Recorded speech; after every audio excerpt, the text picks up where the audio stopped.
In the distant air I hear the thunderclap of sharp-bladed hooves as fey stallions circle impatiently, ready to charge down on us in the ancient forbidden wild hunt. I know who killed my sister. I've stared into the murderous eyes of the one who seduced, used, and destroyed her. Not quite fey, not quite human, he calls himself the Lord Master, and he's been opening portals between realms, bringing Unseelie through to our world. The Fae consist of 2 adversarial courts with their own royal houses and unique castes, the Light, or Seelie Court, and the Dark, or Unseelie Court. Don't let the light and dark stuff deceive you. They are both deadly. Scary thing is, the Seelie considered their darker brethren, the Unseelie, so abominable that they imprisoned them themselves a few hundred eons ago. When one Fae fears another Fae, you know you've got problems. Now the Lord Master is freeing the darkest, most dangerous of our enemies, turning them loose on our world, and teaching them to infiltrate our society. When these monsters walk down our streets, you see only the glamour they throw, the illusion of a beautiful human woman, man, or child.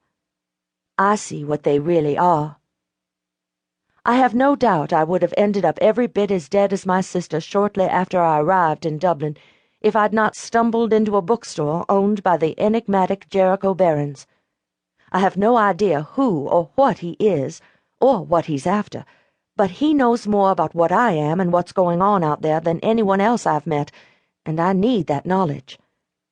When I had no place to turn, Jericho Barrons took me in, taught me, opened my eyes, and helped me survive. Granted, he didn't do it nicely, but I'm no longer quite so picky about how I survive as long as I do. Because it was safer than my cheap room at the inn, I moved into his bookstore. It's well protected against most of my enemies with wards and assorted nasty tricks, and stands bastion at the edge of what I call a dark zone, a neighborhood that has been taken over by shades, amorphous Unseelie that thrive in darkness and feed off humans. Barrons and I have formed an uneasy alliance based on mutual need. We both want the She-Sadu, a 1,000,000-year-old book of the blackest magic imaginable, allegedly scribed by the Unseelie king himself, that holds the key to power over both the worlds of Fae and man. I want it because it was Alina's dying request that I find it, and I suspect it holds the key to saving our world. He wants it because he says he collects books. Right. Everyone else I've encountered is after it too. The hunt is dangerous, the stakes enormous. Because the She-Sadu is a Fae relic, I can sense it when it's near. Barrons can't.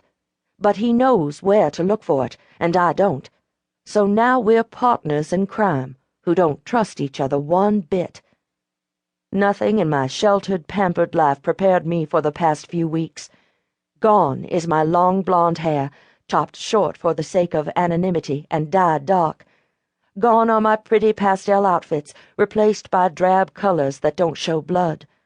I've learned to cuss, steal, lie, and kill.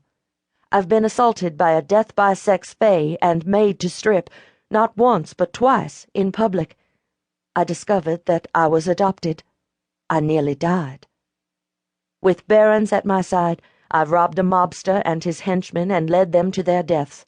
I've fought and killed dozens of Unseelie. I battled the vampire Malouche in a bloody showdown with the Lord Master himself. In one short month, I've managed to piss off virtually every being with magical power in this city. Half of those I've encountered want me dead. The other half want to use me to find the deadly, coveted She-Sadu. I could run home, I suppose, try to forget, try to hide. Then I think of Alina and how she died. Her face swims up in my mind, a face I knew as well as my own. She was more than my sister, she was my best friend, and I can almost hear her saying, "Right, Junior, and risk leading a monster like Malouche, a death-by-sex Fae, or some other Unseelie back to Ashford? Take a chance that some of the shades might cop a ride in your luggage and devour the charming, idyllic streets of our childhood, one burnt-out street lamp at a time? When you see the dark zone that used to be our home, how will you feel, Mac?"